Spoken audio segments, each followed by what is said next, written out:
Good morning. Good morning. Today I want to talk about this is like a freestyle on characters. I'm responding to a conversation that I was having with one of my students about writing characters, particularly characters, diverse characters of color. One of my students had said, there needs to be more Latinos in space stories. And I was like, that's interesting. I definitely agree that there needs to be more diversity. We always talk about black characters. But I said, I think it's not only a coloring thing that needs to be put into sci-fi stories and other stories. It is a culture thing.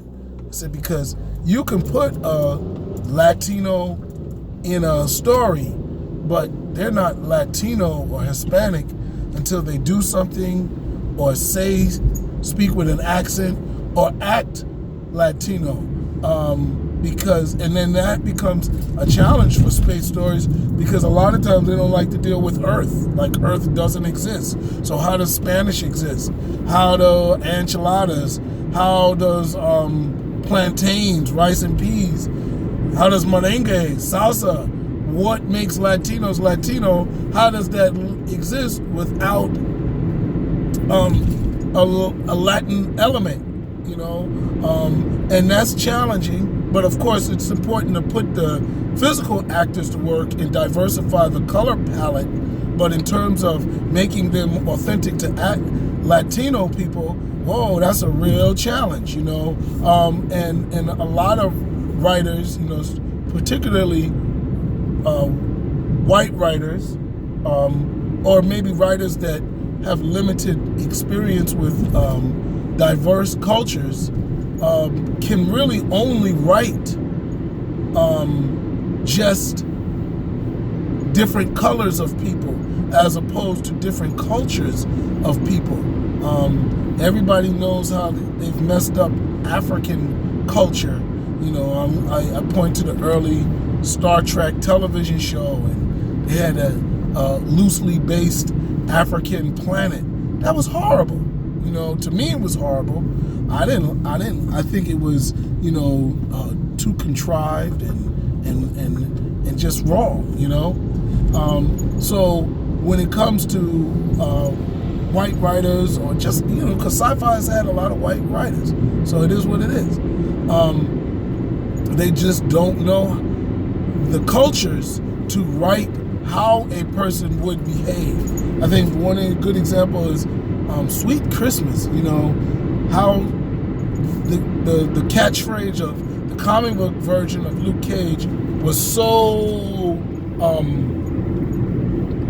stereotypic and almost like racist. He was some 70s blaxploitation jive-talking superhero. And while that may have been appropriate in the 70s, it certainly seems like he's an out-of-touch black person in the 2000s. And if it wasn't for this TV show on Netflix, he was an out-of-date superhero. I mean, it was okay for Captain America to talk like an old person because he had been in a coma for 70 years. But Luke Cage, no, he's supposed to be still around. Power Man. He's supposed to still be around and be walking around Sweet Christmas. That's laughable. Who says that? Missed the whole hip hop generation. Yeah. So anyway, I just think that is a challenge, and as writers, we rise to overcome all these challenges. So when you're writing diverse characters, keep that in mind. I'm not going to say that Latino people behave so much different than white people. But I will say black, Latino, Asian, white people do not behave the exact same way. And as a writer, you have to find a way to make your characters authentic. I know with me, I grew up around diverse people. My neighbors were Jamaican, Black, white, and Latino.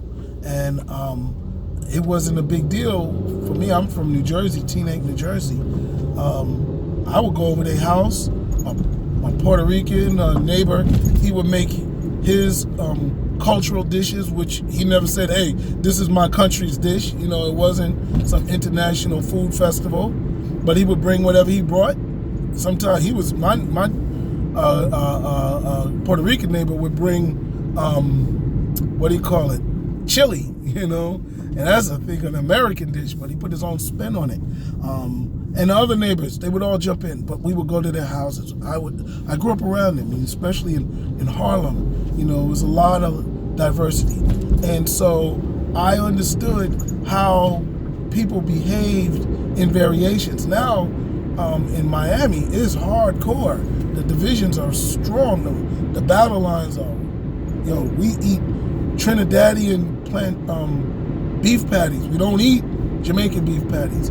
This is Haitian rice and peas. It's not Dominican rice and peas. You know, so they really, you know, have defined and owned their cultural elements. But that's also been good. Now, I don't make my characters so centrally minded in their own identity.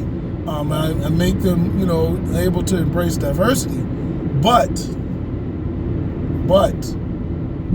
I do know the elements that define them, the music that they listen to, the likes and dislikes that they may like in terms of music and stars and channels that they watch. And at least in a contemporary story, I can bring those elements to a character. And that's, you know, sometimes with television and film, you really cheat because now you've casted an authentic Latino, you've casted an authentic Asian, and they can kind of tweak those characters in ways that you can't do with comic books or books. So the only way you can really do that is to get somebody to read your book. Another way to do that is not always going by how these characters are portrayed in other people's stories, but like before he had his allegations, right? I read Junot Diaz, who was a Dominican writer, and I'm gonna kill myself. But the one that just wrote, Daniel.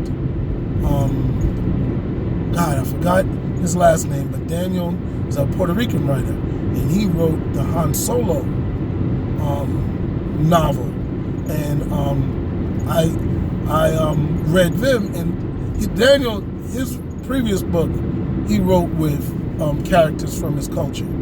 Junot Diaz, he writes about his cultural experience, and then before that, you know, Down These Mean Streets, Pee Wee Thomas. Why do I say those? You know, specifically for Latino characters, reading how the culture writes their own cultural characters can help you write that type of cultural character yourself. And I'd be remiss if I didn't mention Karen Quinones Miller, who helped me write my first book, Gold Digger Killer. She's a Harlemite, you know, mixed culture, Puerto Rican and Black, I believe. And I read her book. So, you know, you read, you know, you want to see how to write an Asian character, read an Asian American author. You know, you'll get an idea. It's, you know, you get some ideas. Native Americans, they have writers, you know. So check them out, and it gives you a way to learn how, you know, those people talk and that culture behaves, because that's important in terms of writing diverse characters. So if anything about this blog, this video blog is about tips on writing diverse characters. I should have said that in the beginning, but I really didn't know. I just wanted to respond to a good conversation that I had with one of my students yesterday, and it was about, you know, we see Latino characters in Star Wars, but they don't feel Latino because they don't do anything that we think of as Latino because they're in Star Wars and the Latin culture doesn't exist. But then that's the other problem is with these characters, they what do you call it? They just put black characters, black actors in for white characters, and then black people get upset because whatever the black actor did to tweak the character, it's really not enough to make the character authentic. And to give you an example,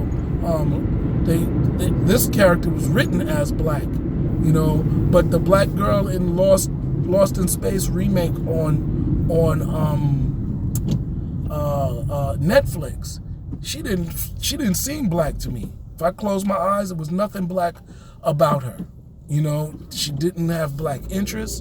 She didn't do anything, quote unquote, black, barely even think about it. You know, think like a black person would. You know, not saying that you need to be sister girl and all of that, because there's a variety of black female behaviors. She really didn't exhibit many of them. You know what I'm saying? And that's still a lot of weight to put on a child actress. You need to bring in a black writer and a person that knows how to write black characters, because again, it is more than just a physical color. You know, Samuel Jackson did good at Mace Windu because he brought Samuel Jackson's energy to the character. Lando Calrissian was played by Billy D. Williams, who is a character in his own right. I'm wondering how Donald Glover is going to play Lando Calrissian, because it feels like he's doing a Billy D. Williams impersonation. If we go by what it was on Saturday Night Live, his Saturday Night Live skit felt like Donald Glover was doing a Billy D. Williams impersonation. You know, same thing with like Halle Berry. They haven't gotten Storm authentically African-raised African-American. I know, for me, I pick up an accent if I stay in the country for five days. If you've grown up there, you could have an accent. She don't have no African accent. She never even tries to. So, again, the way that we express anger, well, there's a variation. You know, black people act different than white people. Latino people act different. Asian people act different. And those things are beautiful for stories. My next blog, I don't know when I'll get to do it, but my next blog is going to be the importance of diversity in characters. And I want to really promote that, because it's one thing to know how to write these characters and me to give this tip on how to write diverse characters, but then the next thing is for you to get out there and do it. And I want you to enjoy that experience. I want people to do it. I don't want to be the only one. And I got a variety of stories. I got a Dominican vegetarian werewolf. If being vegetarian and being a werewolf wasn't enough, I made him Dominican, and it worked. I mean, his world is Dominican. It was easy because my wife is Dominican. I have a whole lot of family, but it's not stereotypic. He's authentically, it is what it is.